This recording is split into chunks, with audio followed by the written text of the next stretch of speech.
Okay, so Professor Pesig, let's start. Okay, guys, I would appreciate if you have any questions during my presentation. Just write them down on the chat room over there. We will have the chance to go over some of them at least at the end. That way, I won't leave you without the opportunity at least to ask questions, because I'm going to raise probably a lot of questions during my presentation. So feel free to ask whatever you want. I would like to cut my presentation into three parts. The first part would be a very brief introduction to the field of future studies. And then I'm going to discuss some very large mega trends that are going to drive a lot of variables, a lot of change during the 21st century. And the second part, the third part would be a little bit Israeli context for the Israelis that are part of this group today. It's not an easy thing to do in an hour, but we'll try to do it as much as possible. A brief introduction to the field of futures thinking. We tend to call this discipline in plural futures studies, because there is no one single future. Actually, there are infinite futures. What we are trying to do is to organize those possibilities into categories. The first category is what we call probable futures. By probable, we mean that the methodologies with which we are devising those possibilities assures us that those futures will be realized at least with some 70% probability. Okay, that's the probable futures. There is a second category of futures, which is called the possible futures. And by possible, we mean that it's about 50% that those futures will be realized. There is a third category, which is what we call wildcard futures, that their probability is about 20 to 30%. There are some futures that, even though there are only 20, 30%, it's very important to study them in order to figure out what we can do before those futures are being realized. Otherwise, systems might collapse. The really interesting and very crucial things that if we are not ready for those kind of things might really shake the foundations of any institute or company, etc. There is a fourth category which we call the preferable futures, but this is something which is more into the domain of understanding what we really want to achieve and see if we can achieve it, those things with, of course, taking into account all the constraints that exist in whatever the domain we are in. So this is basically the reason why we call this discipline, futures studies. How do we study those futures? Well, in order to really explain it in a sentence, the futures thinking is basically a branch of another academic discipline, which is called systems thinking. The basic assumption in future studies is that there is logic how systems are evolving. With that assumption, we tend to try to understand how systems are evolving in order to figure out the next stage of the system. And we are using a lot of methodologies, some of them probably you've heard of, from game theory and control theory and complexity theory. And of course, most of you have already heard the butterfly effect. We're trying to understand how systems are evolving in order to figure out the next stage of that system. And let me stress the most important sentence in my presentation. Really, I don't think there is one human being now on earth that really can understand and figure out what would happen 5 minutes from now. Okay, the whole idea of futures thinking, of future studies, is not to study the future per se. The idea is to figure out how things are evolving in order to come back to the present and see what we can do in order to change what we have just seen as a future, either to enhance positive futures that we think are positive, or avoid some challenges that we think are emerging in the system. That's the basic idea of futures thinking. It's not to understand or to predict the future, but to make our decision making in the present a little bit more efficient. Okay. The problem is that we are all futurists. By definition, our mind has developed during millions of years to constantly think about the future. This is one of the most basic feature of the human mind. But by the way, we just figured out exactly the exact spot in our mind in which we are processing what we call futures thinking. Okay, this is another issue which I have developed in the whole book, which is very interesting. This is the first time that we really understand that there is an organ in our mind with which we are able to do something that most of the living creatures on Earth cannot do as we are doing it. The problem is that all of us, when we think about the future, we used to think in what we call a very linear extrapolation manner, which means that most of us, when we try to think about the future, what we tend to do is, let's say we are here in the present, we take into account the past, and the more we have data from the past, the better. And what we do, without even paying attention to it, we extrapolate those data into the future, and we are somehow estimating what would happen a year from now, 5 years from now, etc., etc. The problem is the validity of this kind of thinking. Now, most of you probably think it's 50, 70% validity, but we know that linear extrapolations are at best 30% valid, which means at best what we think is going to happen based on our studies in a linear extrapolation, at best 30%, there is a chance that that thing would at the end being realized. And the problem is that it used to be enough for the human species to think that way, because things tended to develop very, very slowly. Nowadays, our systems have become very complex, and our systems are evolving in a very bizarre curves that are, for a lot of people, it seems like chaos.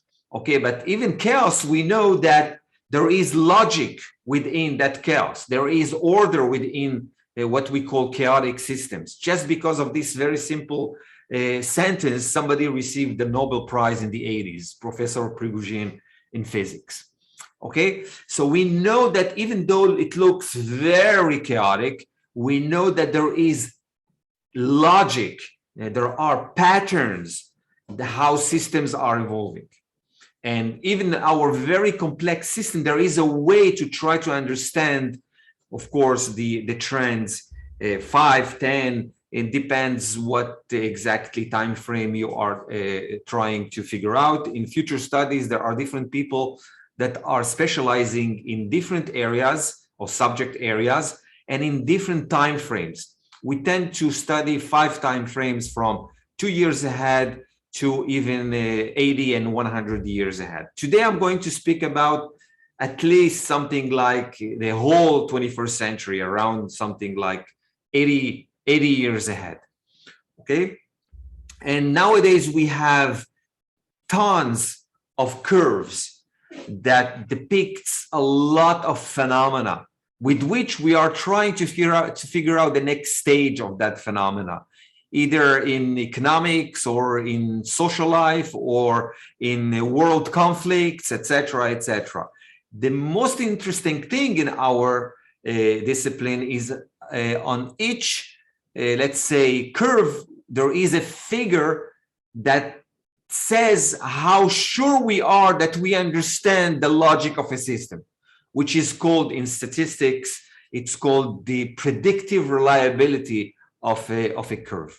Okay, and I'm not going to elaborate on it because there are tons upon tons of curves that depict a lot of things, from how technologies are evolving to how social challenges and processes are developing, etc., etc.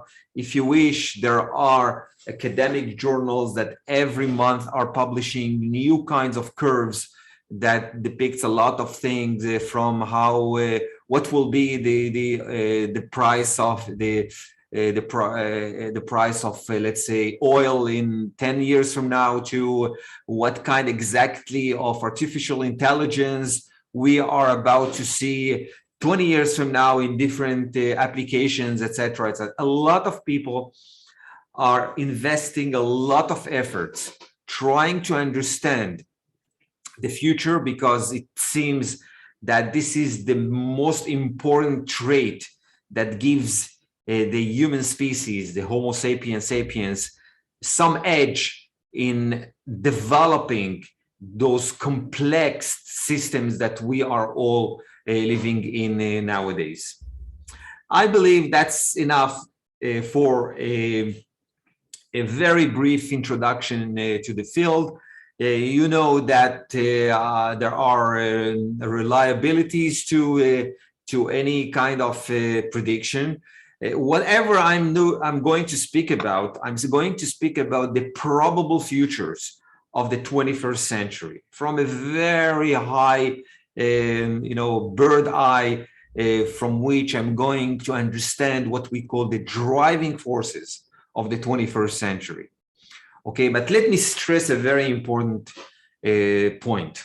Okay, each country is going probably to experience the 21st century differently.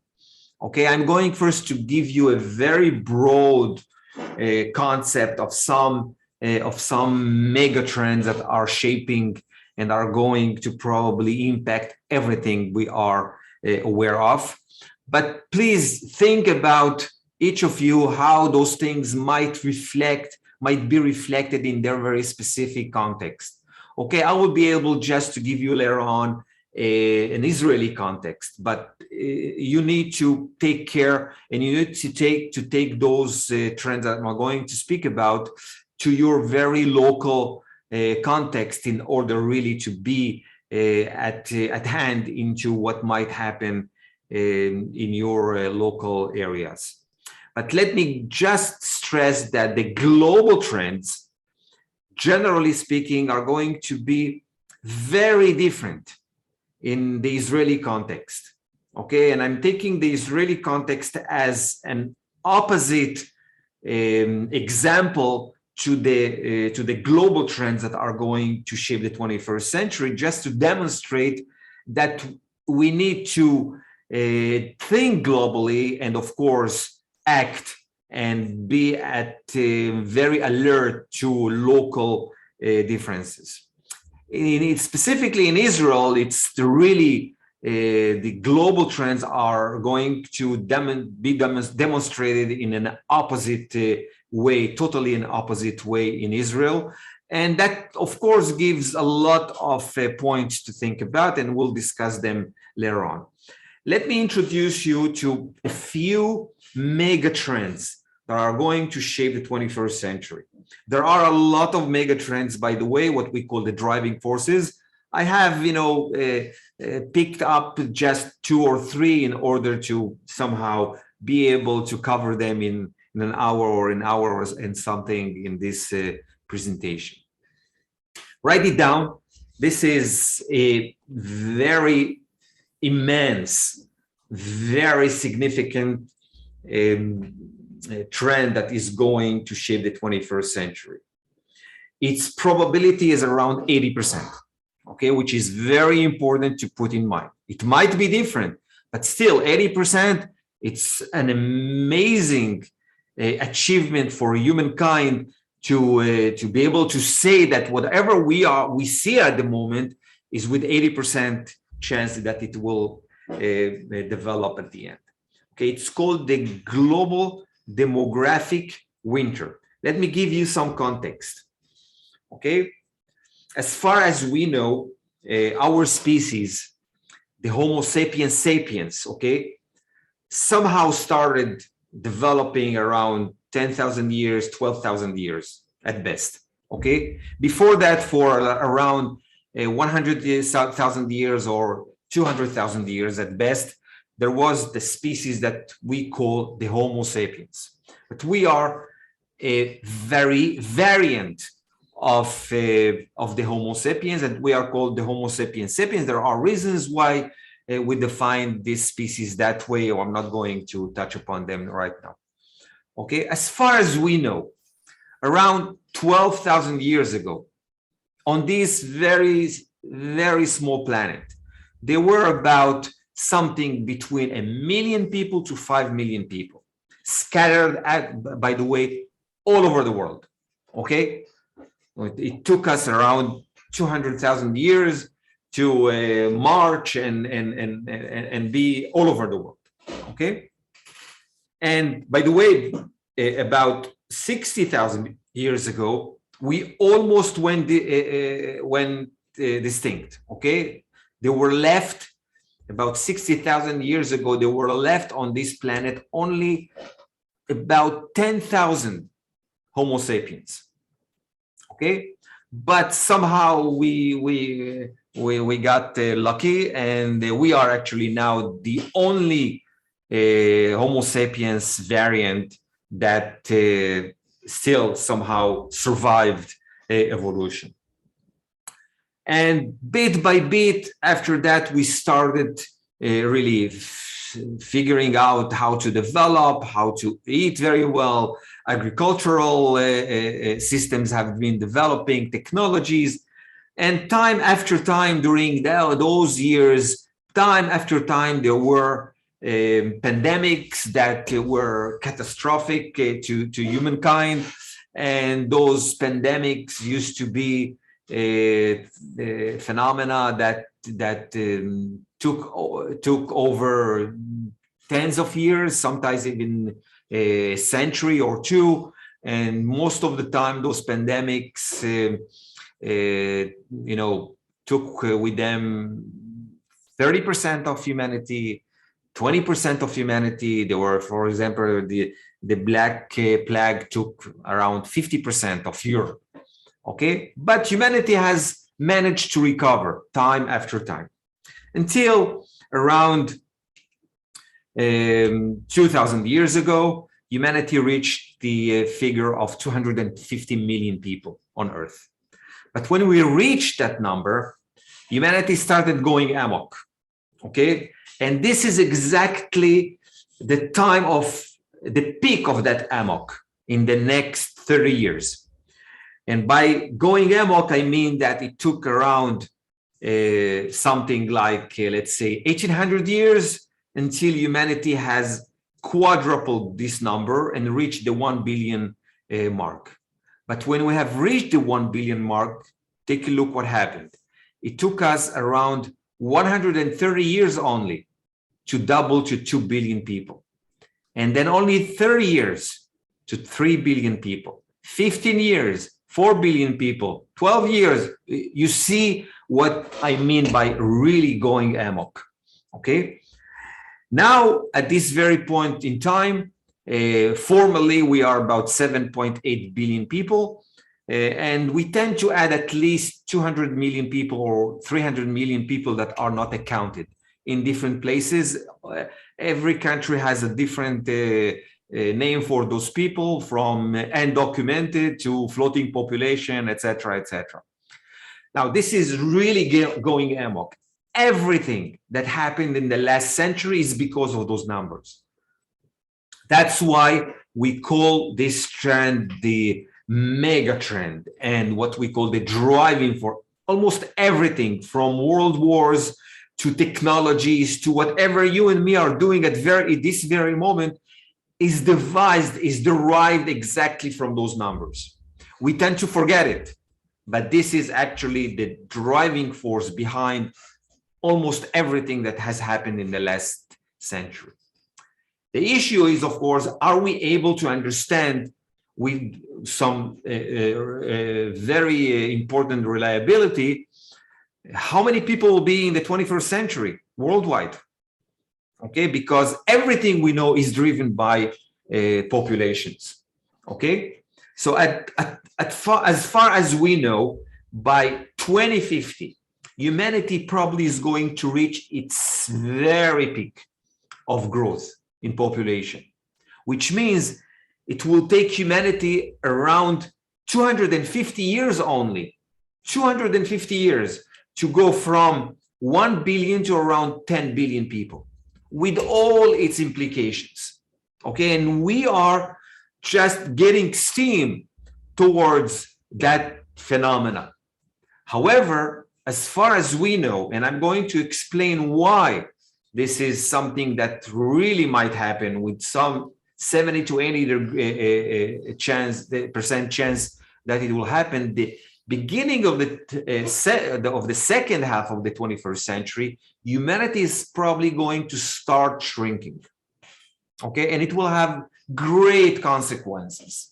Okay, and I'll try to touch upon some of the consequences. But as far as we can estimate at this point, with all our tools we have as a smart species, at best humanity will reach 11 billion people by the end of the 21st century, which means that actually we have stopped developing or growing, and there is a chance that we might slide back to 6 billion people. If that will happen, everything you and me know at this very moment is going to be different. Okay, and it will drive from world conflicts to different kinds of technologies, etc., etc., etc. Now, the reason we are speaking about and we are doing those kind of studies is to understand, to figure out what might happen, what we should do at the very moment so that it will not slide to 6 billion people, because if we will slide to 6 billion people, that will be devastating. The most important thing that we can do is to somehow sustain societies and sustain population growth so that it will somehow go back to what we are at this very moment, around 8 billion people. If we will be able to do it, where we will be a very smart species that somehow will avoid a lot of challenges. Now, the reasons behind those numbers are huge. I'm going to touch upon just one or two reasons, because the reasons are the ones that are going to shape the kind of futures that are going to be developing because of those trends. So let me touch upon one or two. Take, for example, this reason. As far as we know, for millennia, there were more females than males. And there is a list of 10 reasons how come there were more females than males. Okay? And somehow, we really don't understand why. Okay? We know some of the reasons why at the beginning of the 21st century, humanity has reversed that trend, and at this very point in time, there are already 17% more males than females at the age that, of course, are going to be living in the 21st century, up to 19 years old. Now, what are the consequences of just this phenomena? A lot of people are trying to understand how we have reached this point. What are the reasons? And I'm not going to elaborate because really it's starting from, of course, the education of females to urbanization and a lot of many other reasons that probably have driven this trend. And most of us are not even aware that it's happening. And it's already having a great impact on societies in different places. This is the average, worldwide average. In different places, of course, it's different. For example, okay, what will be the biological horizon of those 17% of humanity? We know that, thank God, we are a species that needs to be in somehow relationships with other genders or even with the same gender. It doesn't matter. Okay, what will happen if 17% of humanity will not find a spouse, will not be able to find a spouse? How's that energy going to dissipate in different things, from criminal acts to different kinds of products? We know that even, maladies are gender driven. There are different kinds of maladies for men and women. What does it mean? What kind of thinking, what kind of industries, what kind of psychology, what kind of society would be in the 21st century if this trend will continue towards the end of the 21st century? Of course, we'll find ways to figure out how to, take care of that trend at the end. But at the moment, those people are already around us. They're not going to change.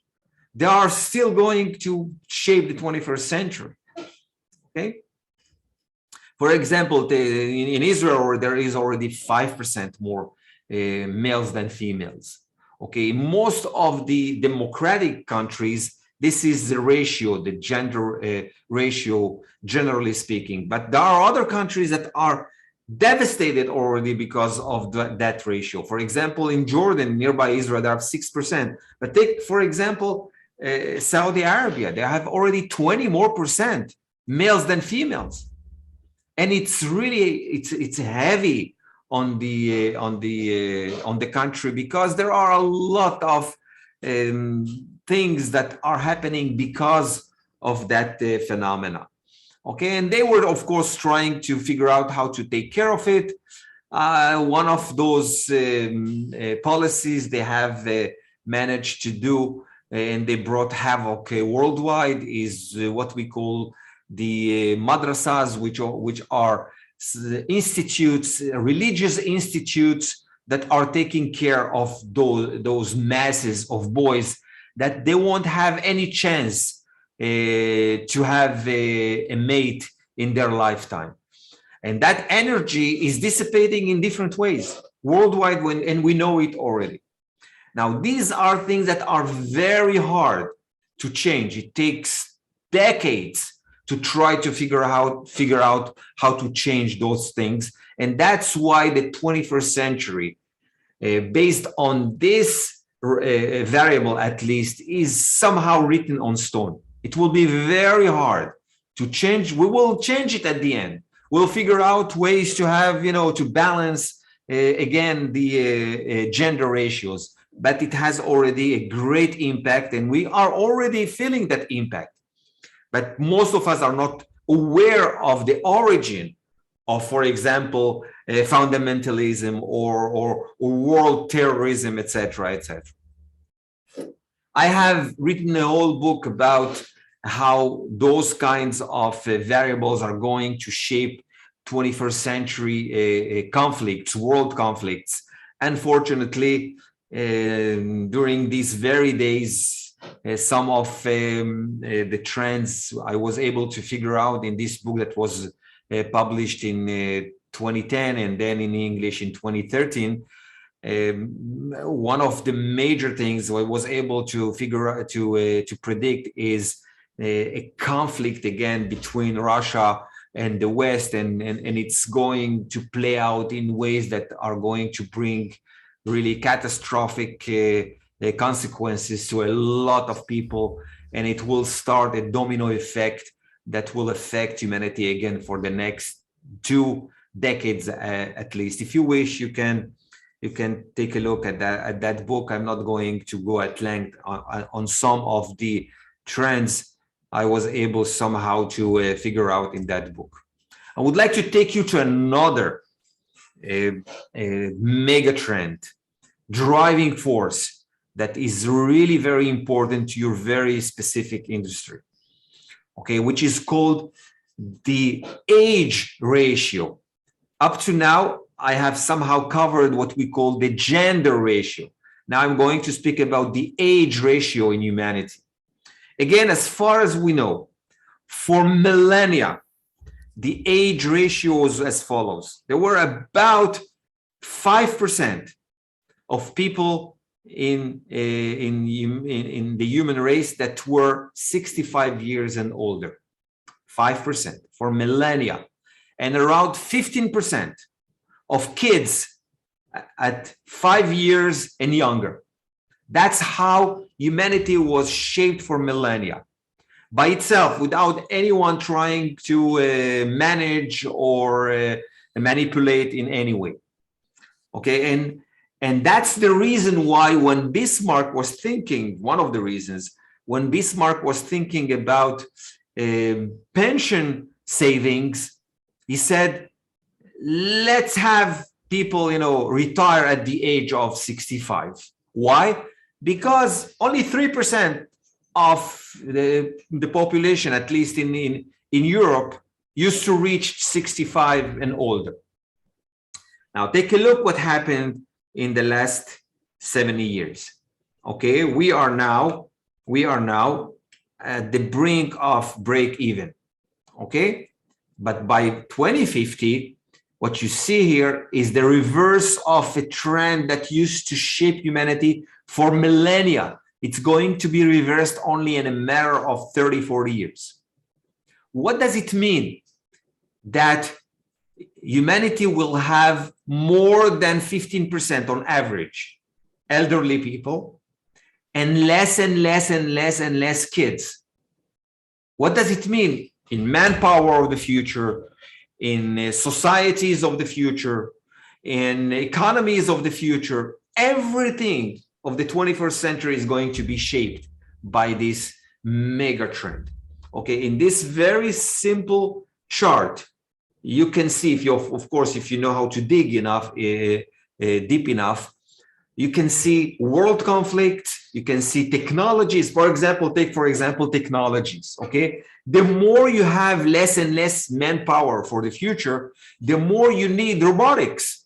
This is what drives robotics behind the scenes, okay? The less you have kids, the less you will have people 30, 40 years from now that will solve humanity's problem, that will be creative, because creativity is at the age of around 30 to 40 to 45. So if there are not enough kids today, 30 years from now, there won't be enough ideas that will solve our problems and of course, push forwards human society and civilization. So what we're trying to do now is somehow develop a substitute, if you wish. And it's called, at this very point in time, we call it artificial intelligence. So we're trying to take care of things before they are happening in our collective subconsciousness, but still it's going to shape from, again, industries to psychology of people, societies, family structures. Everything is going to be different just because of the age ratio. If you want to see it in a different way, take a look in a matter of something like 80 years, how things have changed. Okay, the more it's blue or purple, the more you have elderly people in those countries, and you see how the world is getting more and more and more elderly people. There are countries with already 35% of society that are elders above 65 years and old and over. Okay, now, of course, we will define elderly people differently the more we progress, but nevertheless, life expectancy also is developing. Okay, we are at a rate in which every decade we add another 2 to 3 years on average to this species. Not all over the world, but still.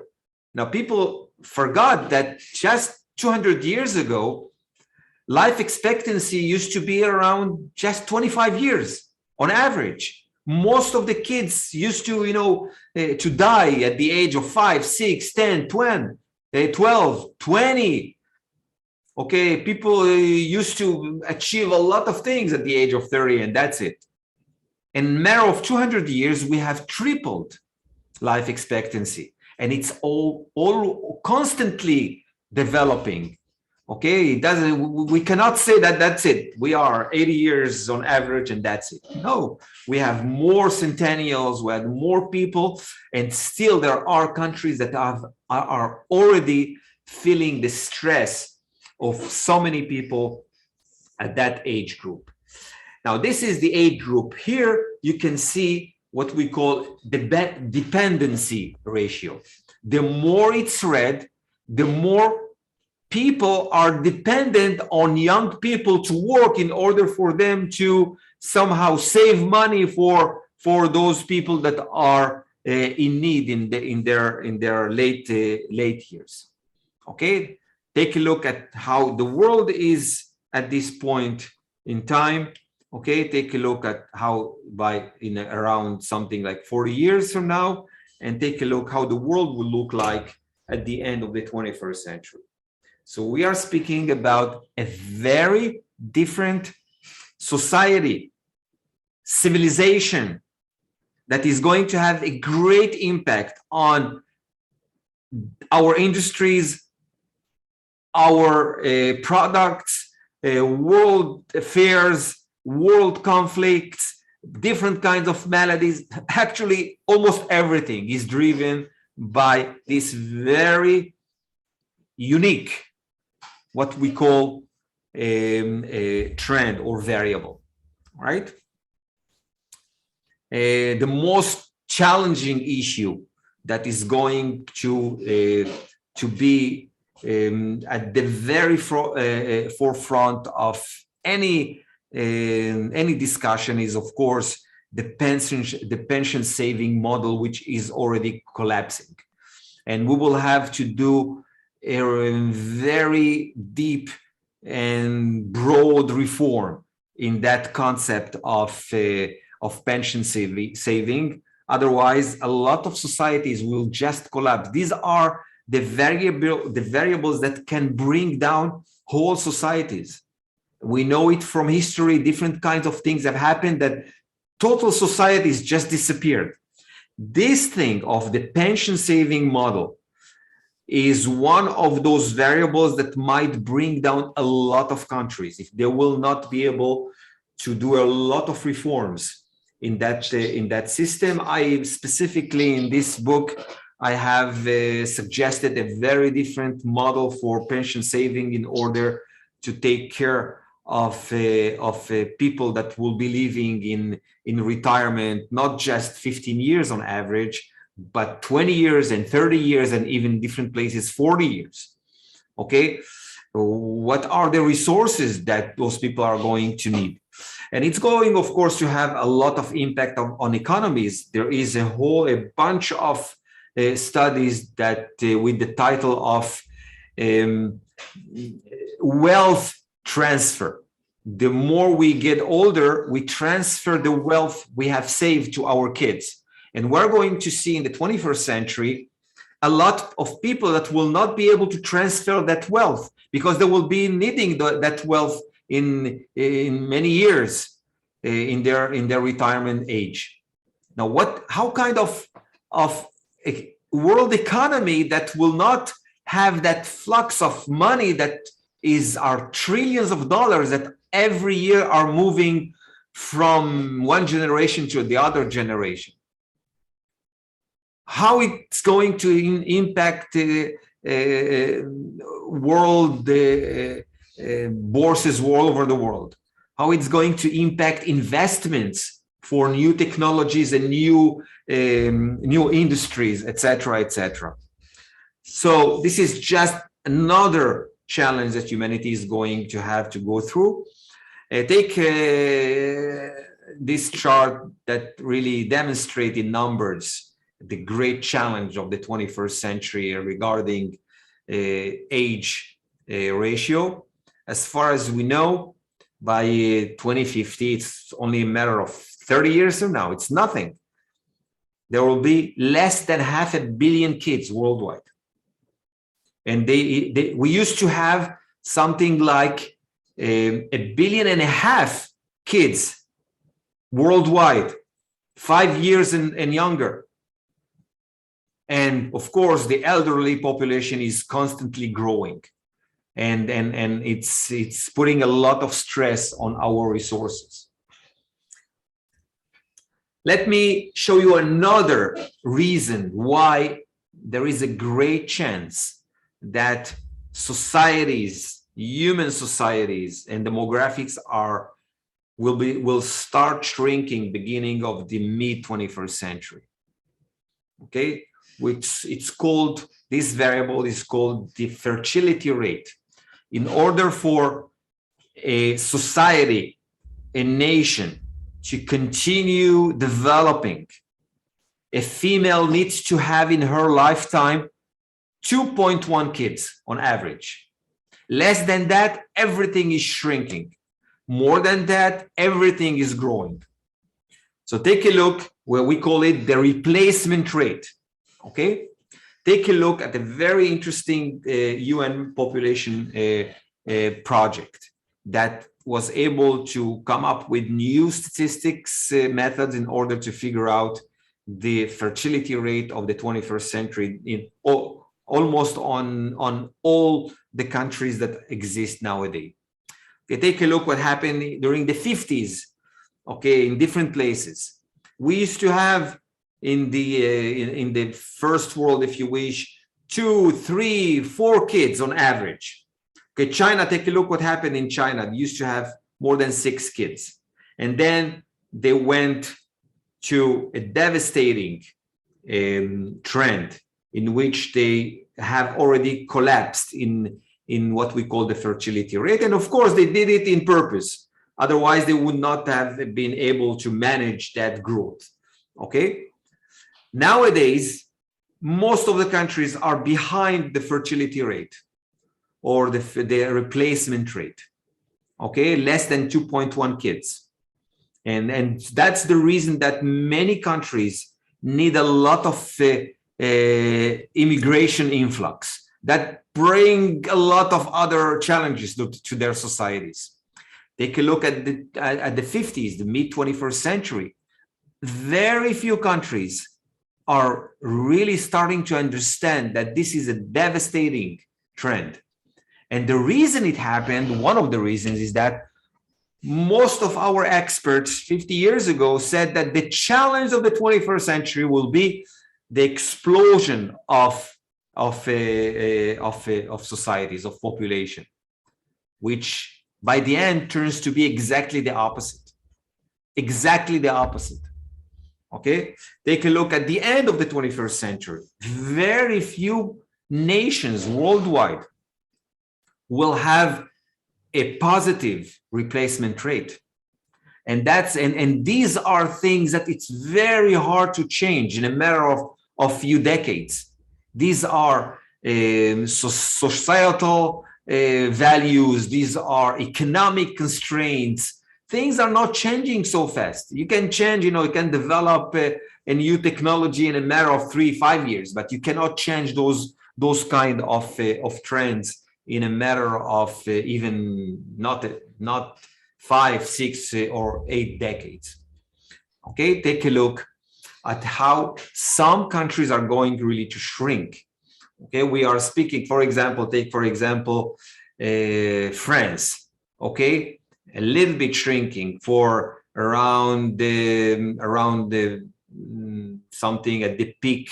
They will have something around 70 million people, and they will shrink to 60 million people. The UK, Germany, how they shrink. Okay, take a look at how Poland is shrinking, and Italy, etc., etc. Okay, take a look at this fascinating chart. It was published in the Lancet, which is a very important venue of very reliable studies. China might lose half of its population. What does it mean worldwide? In a matter of 80 years. India, a third of their population. There will be some nations that will grow, but these nations are not important to world trade and world development, etc.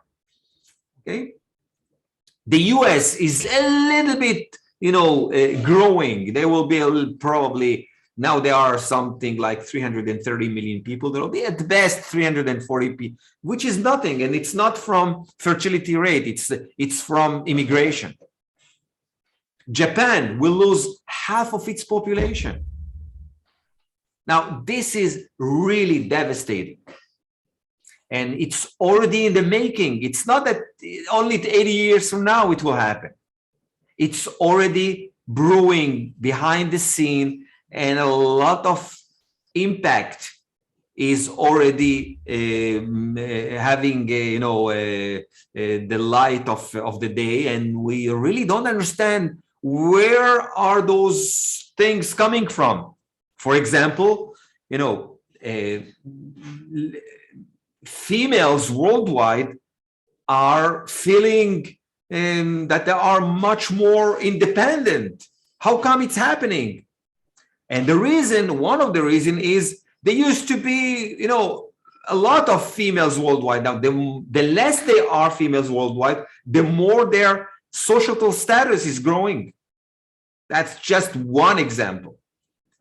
Okay, and it's having a great impact, of course, on family structures, on independence, on education, etc., etc. Take a look at, in Europe, the population density. Or population density means how many people live in a square kilometer. And you see that Europe is shrinking. The only way that Europe will somehow make it through the 21st century without fundamental change is taking a lot of immigrants from all over the world. And by itself, that's another challenge.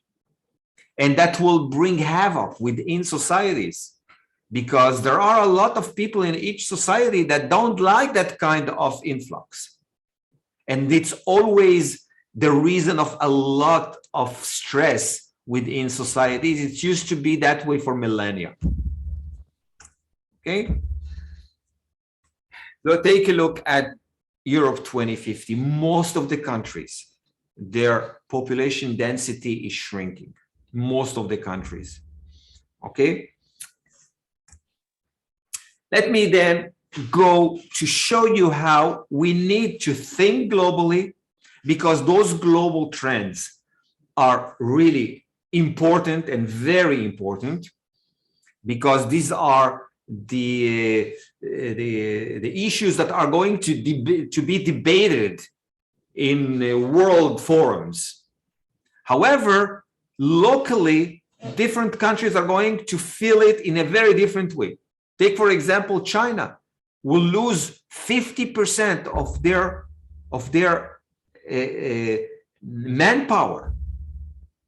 50% of their population. What does it mean in terms of the psyche of a population? What does it mean in terms of economies of that population? Without kids, without young people that are working, there is no pension, there is no retirement for people. What does it mean in terms of politics? So we need always to take a look at the global and average trends, but always pay attention to the local variation of those trends. And most of the time in the 21st century, we're going to see a lot of variations that will by themselves are going to raise the differences, the different ideas that are going to emerge, the different, let's say, even tensions within and outside societies and borders, because there will be different kinds of interests for a lot of nations. So let me give you an example of the of Israel as an opposite, a very case study of an opposite trend to the global trend, which by itself it's very interesting. Okay, those of you that are not Israelis, this is interesting to figure out and to pay into attention to. Okay, as far as we know, okay, in the Middle East, in the 50s, most of the nations used to have 6-7 kids on average, and they didn't even know that there are a lot of consequences to that trend. Okay, they thought this is great. This is how we are going to take over the Middle East. Okay, and take a look what happened in a matter just of 50, 70 years. Most of the countries now have went at the brink of the replacement rate. There are places that are already behind the replacement rate. Okay, but they went from 6-7 kids on average to 2-3 kids on average. But take a look of 30 years from now, most of them are behind the replacement rate. And by the end of the 21st century, which is devastating by all means, culturally, religiously, everything that we are aware of in the Middle East is going to be upside down because of this trend. Because people will not have enough kids. And of course, it changes everything, as I have mentioned before. Now, this is a snapshot of the Middle East. Okay, I can go on each country here and elaborate on how it's going to impact its, let's say, militarily aggression to its social values, etc., etc. But this is not a lecture about Israel, so I don't have time for it. What I would like about the Middle East, of course, this is a lecture about some kind of trends in Israel. Okay, let me give you some sense of the Israeli psyche, which is very important, and it drives a lot of innovation. It drives a lot of fears. It drives a lot of conflicts. And it's very important to pay attention to those driving forces. Let me give you, again, a very broad perspective from a bird's eye.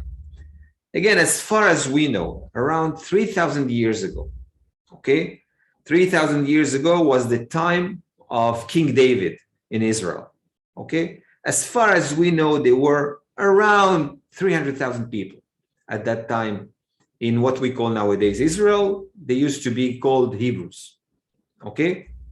Jews came as a term only 500 years after that, when the first temple was destroyed and only the Judean tribe was left, and we started being called Jews. Okay. Now let's skip in time. Let's just, just go forward very quick. Around 700 years ago, that's a very important time in Jewish history. Okay, it's called the Golden Era in Spain. There used to be worldwide now, okay? There used to be around 1 million Jews. By the way, out of those million Jews, about 70% of them used to live in Spain. That was really Manhattan of the day. Okay, that was really a very important epoch in which everything has flourished. Jewish thinking, Jewish literature, etc., etc. But 200 years later on, and 70%, by the way, of world Jewry resided in Spain. 200 years later on, there was the Spanish expulsion, and the Spaniards just, threw away almost half of those Jews outside Spain, and they were scattered in Europe, in Africa, etc. That was 500 years ago. 200 years ago, worldwide population of the Jews used to be around 3 million people only. But something unusual happened in a matter of only 140 years. And there are, again, a lot of reasons why it happened. But in a matter of just 140 years, the Jews went from 3 million people to around 18 million Jews worldwide. Out of those 18 million, around 12 million resided in Europe. Okay, 2/3 of world Jewry were in Europe. Now, from a systemic point of view, okay, think about systems thinking.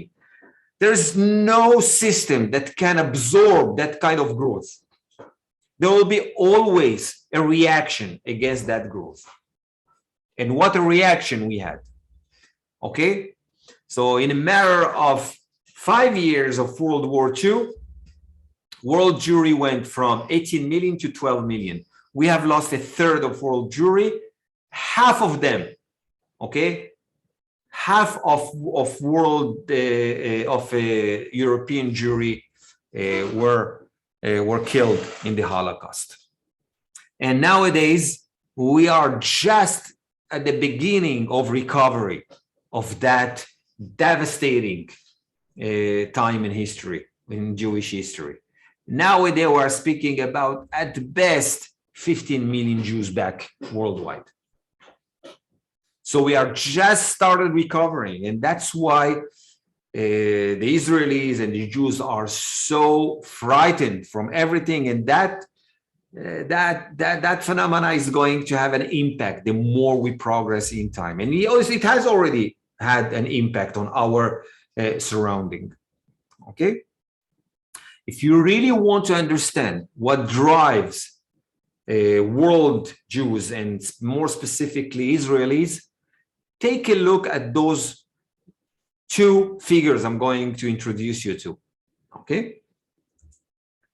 if there was no Holocaust, okay, and Israel would have been established, how many Jews would have been at this time worldwide? Again, if there was no Holocaust and there was Israel, okay, as far as we can figure out with a lot of statistics, regressions, etc., we are speaking about 34 million Jews in 2021, 2022.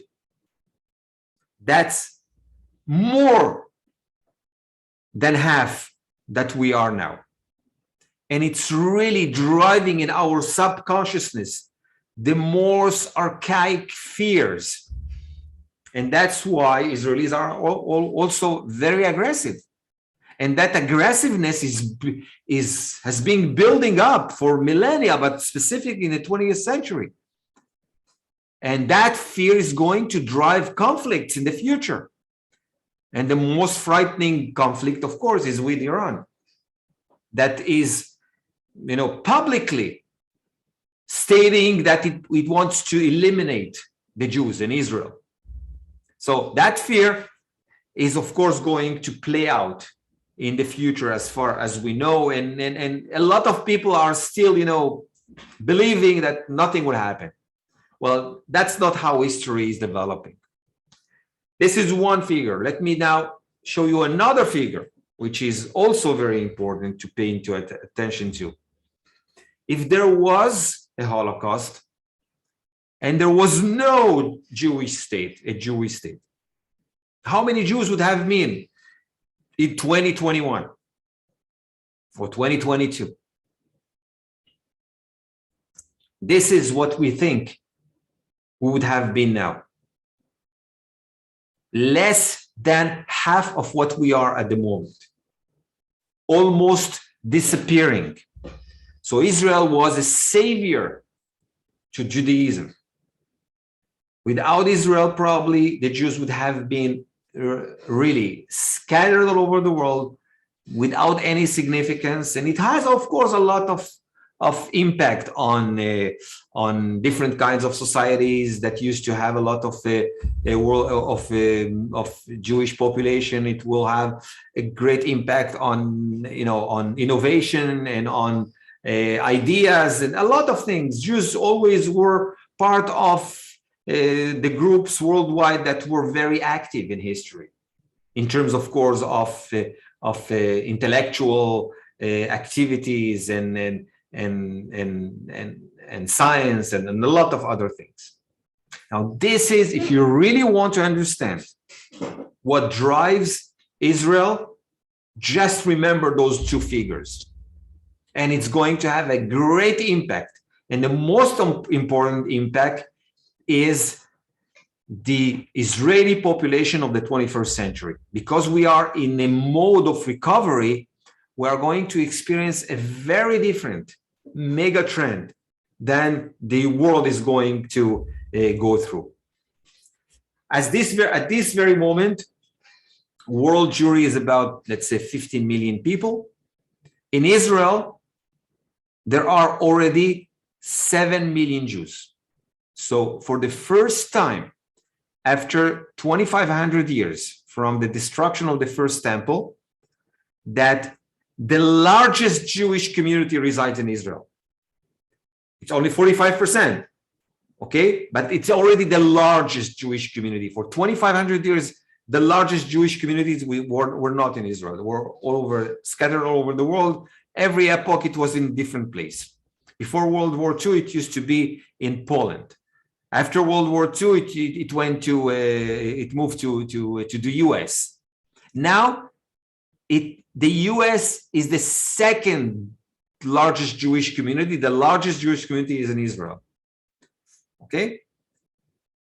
And it by itself, it's a threshold in Jewish history, because from now on, Jewish history is going to be very different.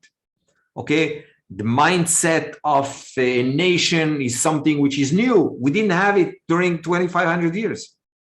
Everything is going to be different, and we see already the impact. Okay? That's now.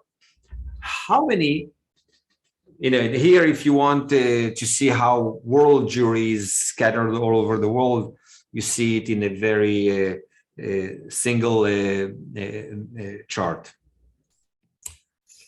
I have written, by the way. Professor, we need to finish 5-10 minutes, please. Yeah, of course. If you have more global trends. Yeah, of course. Let's see the global trends. Okay. So by 2050, we are going to see something like 18 million Jews back. And Israel is going to be the only nation that is going to double its population. Okay, but something which is much important, before World War II, there were 18 million Jews worldwide, 12 million Jews in Europe. A century left after that, exactly the opposite, 12 million Jews in Israel. Okay, Israel is going to go through a very interesting century, because as far as we know, Israel is going to be the only nation worldwide that is going to triple its population. Now, this is according to the UN, but according to the Israeli Bureau of Statistics, we are going already to experience 24 million citizens by 2065. Now, of course, there are a lot of implications, and Israel is going to experience a boom of innovation because of that. Because in Israel, exactly the opposite of what we see in different places in the world, 45% of its population is situated between the age between birth and 25 years old. 45%. Now, those people are moving to the age of creativity, which is about 30 to 40, 45. So innovation that we see nowadays in Israel is nothing compared to what we're going to see in the next 2-3 decades.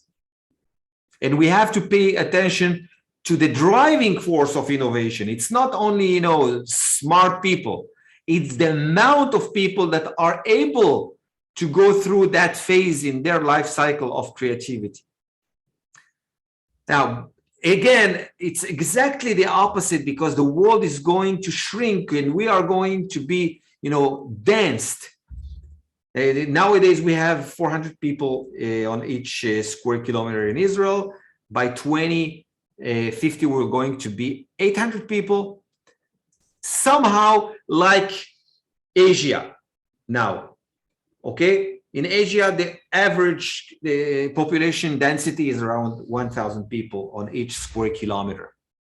So Israel is going to be like Asia. By the way, the most dense place worldwide is Baku, around 21,000 people on each square kilometer. Okay, and it's going, of course, to change, because in 2050, Asia is going to shrink. Okay, and take a look how it's going to be in Israel with regards to nowadays with Asia. And by the way, I don't know if you know, the most dense place, the most dense city worldwide is Manhattan. Okay, it's around 27,000 people on each square kilometer. So it's not an issue of density, population density. It's an issue of how you organize yourself. Besides, of course, those 27,000 people on each square kilometer, each day there are around 94 or 100,000 people on each square kilometer that are moving in the streets in the buildings of Manhattan. So it's not an issue of population density. The issue is how we organize ourselves as a society. And there are, of course, a lot of positive things that are driven from that density. And it is already clear in different places. By the way, the largest urban place that is dense nowadays, of course, is the Tokyo area. You have 6,500 people on each square kilometer, and on each kilometer there are about 300,000 people that are moving daily within the city, Tokyo city nowadays. So I would like to give you some time to ask questions. I would like to see if I can add any other thing regarding what is really relevant to you. I was trying to give you some sense of things that probably you are not aware of, but you need to pay attention to how those trends are going to derive, to impact your very specific activities in different places, and different places is going to be different. So let me open the chat room and see what can I add. Of course, medical applications and maybe okay. All right, any other question, guys? I don't see here a question I can address from the chat. Somebody would like to take the floor and ask, I'll be very glad try and answer as much as I can and as much as I understand. Who wants to open their mic and ask? I will ask something. You did mention what's going to happen in 50, 80 years. I think what is important to us, it's what's going to happen in the next 10 years, 10, 15 years, because when we're doing things and we want to make a change, it's probably for the near future, not for the long future. Well, that's a according to and when I see the graphs that the change of the population, etc., it's still not going to be so significant in the coming years, just maybe 30, 50, 80 years down the road. Well, I was trying exactly to stress the point that it's exactly the opposite of what you're saying. Things are in the making already behind the scenes. We are not aware of them. Okay, that's the issue. This presentation was trying to bring your attention to things that you probably think, well, it's not in my term. It's probably 10, 20, 30 years from now. Any institute, any company that wants to survive needs to take into account trends of 30 and 40 years ahead. A lot of things are happening without you knowing it at this very moment that are going to have a great impact on the technology you are developing, on the markets you are in, a lot of things. Now, in order to be aware of those things, you have to open the scope. Open the scope not from your very specific field of expertise or very specific field of activity. You have to open the scope to things that are happening far away in time and far away, of course, in discipline. In order to really understand that people are now buying T-shirts, and how come they are buying a very different kind of T-shirts? What's the idea behind a design of a T-shirt and population growth? Now, a person or a company that will be able to figure out a correlation between variables that are really imaginable or very far away from each other, they might have, an edge over a lot of other companies. Trying to understand, for example, that who's exactly buying products nowadays, your products nowadays.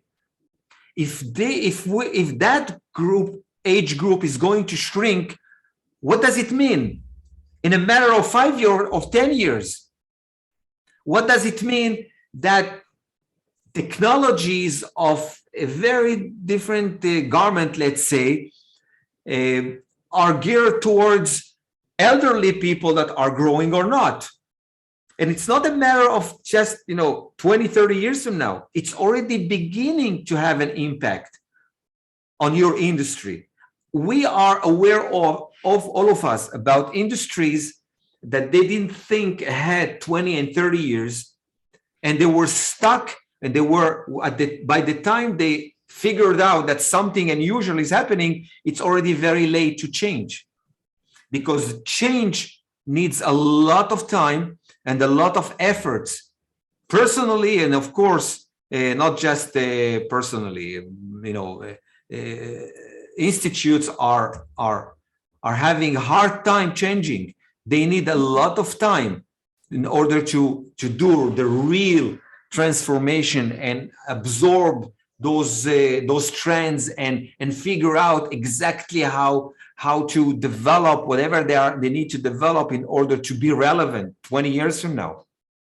Now, I know that most of the people think that, the next couple of years are the most important thing, but the next couple of years reflect something much bigger. And I hope that, I was able in this lecture just to exactly touch upon your point, expanding our time frame. Without expanding our time frame and our consciousness to a larger time frame, we might find ourselves not being able to do the transformation that it is needed in timely, and a lot of us will lose. You know, great nations disappeared in history because they were not able to think ahead, far ahead. A lot of companies, a lot of industries, and I don't have to give you a lot of examples that demonstrate that point. All right, another one. Yeah.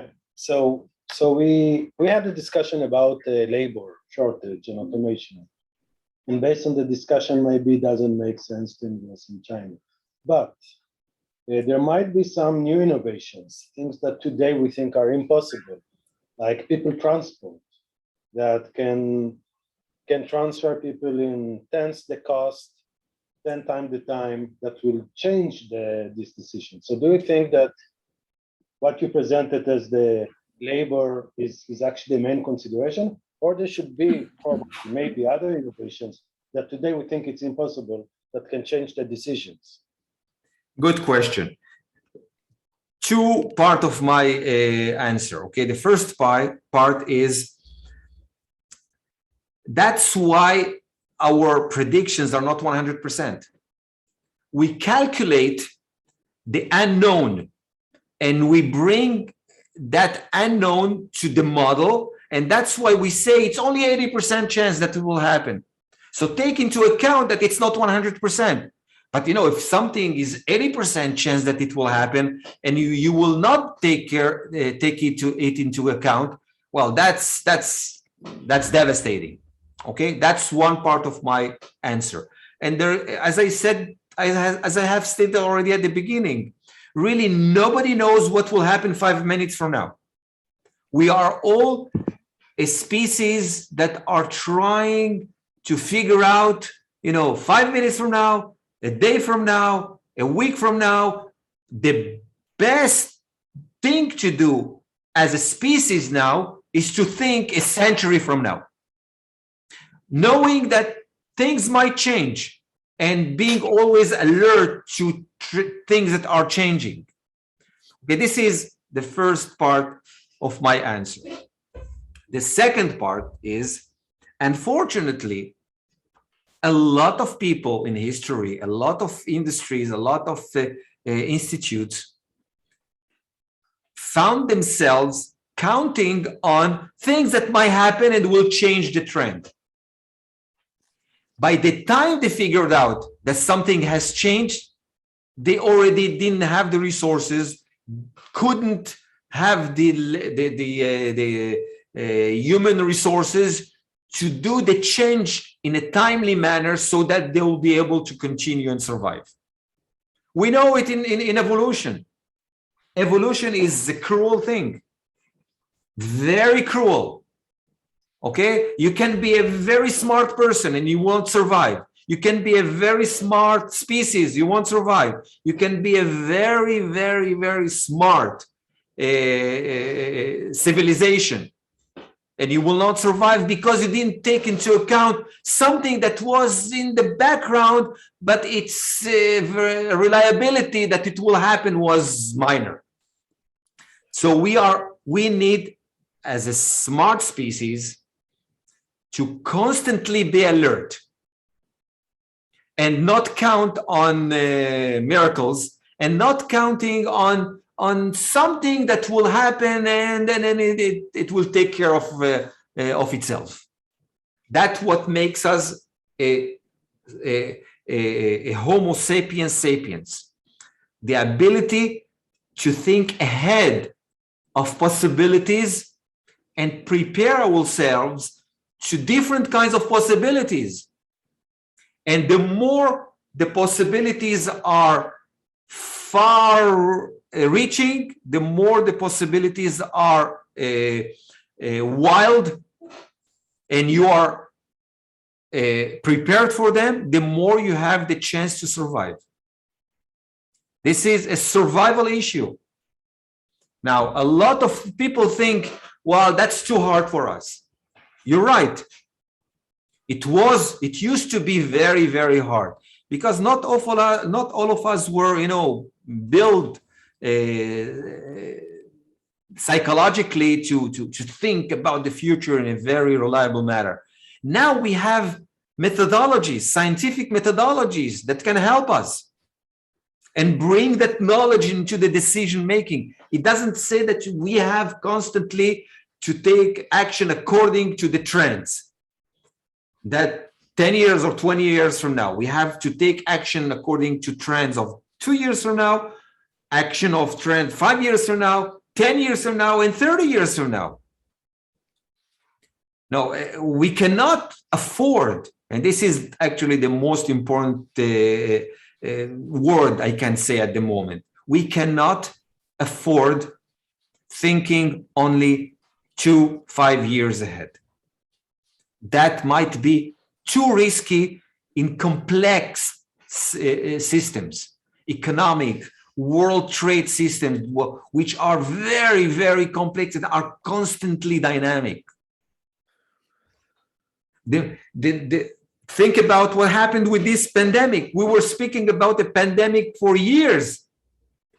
Nobody took it into account. Nobody. Only a very few people that were, somehow in the field. But it was clear it's going to have a great impact. And we have just started having the impact. Myself, I spoke about the pandemic years before that. I have a lot of television, TV interviews just months before it started, that it's going to be, it's nearby, based upon a lot of studies, a lot of statistics that pandemics are a statistical phenomena. We were and we are and we will be constantly in war with germs, with viruses. We are constantly in war. And time after time, they will take over. And that's how we also develop. So it was only a matter of time. People that just, put 3% of their efforts to develop a scenario such as this and prepare themselves could make a lot of money. There were institutes and industries that it happened to them without thinking, but most of the others were devastated, and you will see a lot of people, a lot of industries are going to be devastated in the near future. I don't think somebody here would like to see himself devastated, because we just thought 5 years ahead. Wow, that was a speech. All right. All right. Anyone else, or we close the? Yeah. I have a question.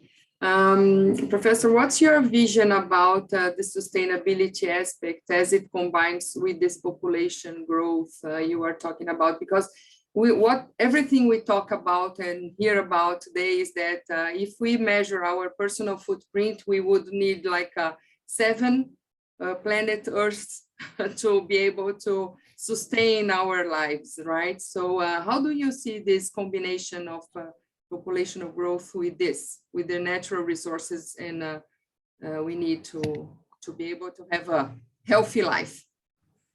Well, this is the greatest challenge of the next 2 centuries of the human species. Okay? How to balance things. The 20th century will be written in history as the century of stupidity. All right. Now we need, we grown up. We are a little bit smarter. We understand what we're doing a little bit more, not as we should. Okay. So let's start thinking, how are we going to reorganize ourselves? Now, this is a great challenge. By the way, we are already 50% of world population concentrated on urban condensed places. In 20-30 years, we're going to be 80%. So humanity is going to be an urban society. What does it mean? what kind of lifestyle is going to develop, what kind of footprints we're going to develop. These are the challenges of our kids. Most of us here are people that, grew up, were educated in the 20th century when we were very, we thought we're smart. We thought our technologies are the best, our sciences are the best. We need to be a little bit more humble, and our kids will have to do it. Of course, we will have to help them, and nothing guarantees they will succeed. One thing, at least from my point of view, is promising is that things are not going to be worse and worse and worse and worse and worse, because there are trends that are bringing down our activities towards a level that can be managed. Just think about it. Society will shrink and it will give us some time to recover. But recovery will take at least a century or a couple centuries, and humanity in a century or two will be very different than humanity that you and me are aware of today. These are other issues that futurists are trying to figure out. The most important issue is, of course, agriculture, and how are we going to feed 8 billion people, or maybe 10 billion people? Not dress, feed. We need a lot of different types of agriculture in order to really feed people in a manner that they will not be aggressive and develop world wars. As it used to be in the 20th century had 2 world wars based upon the lack of resources, most of it. So these are great challenges. There is a huge literature on each point I have barely mentioned here. I was only trying in my hour of lecture to stress the point that all of us need to broaden our time frame of thinking. Being stuck in the next quarter, that's the worst thing that we can do. Being stuck in the next couple years, that's bad. Okay? Being stuck in the next decade only, that might be very dangerous. So we need all to broaden our time frame of thinking and our consciousness to other variables that are not part of our very specific expertise, because those variables have great impact on our specific product or specific industry. So if I can recommend something, is to have a lot of this kind of lectures and discuss other things that you are not thinking about daily. The broadest ideas, the broadest, subject matters you can bring into your attention, the better you will understand the historical context you are going to be put in the next couple of years even. I raised my case. Thank you very Okay, much. Zoya, are we done? Or somebody else would like to ask? I have time. It's only morning in New York, so. Thank you. Thank you very Thank much, you very much. Professor. Very Thank you. Thank you so much, guys. Thank you. It And was very interesting. thank you, Shunit. Thank you. All right. Thank you. Okay. Have a nice evening, day, afternoon, whatever. Okay. Thank you. Bye-bye. Thank you, Professor. Bye-bye. Guys.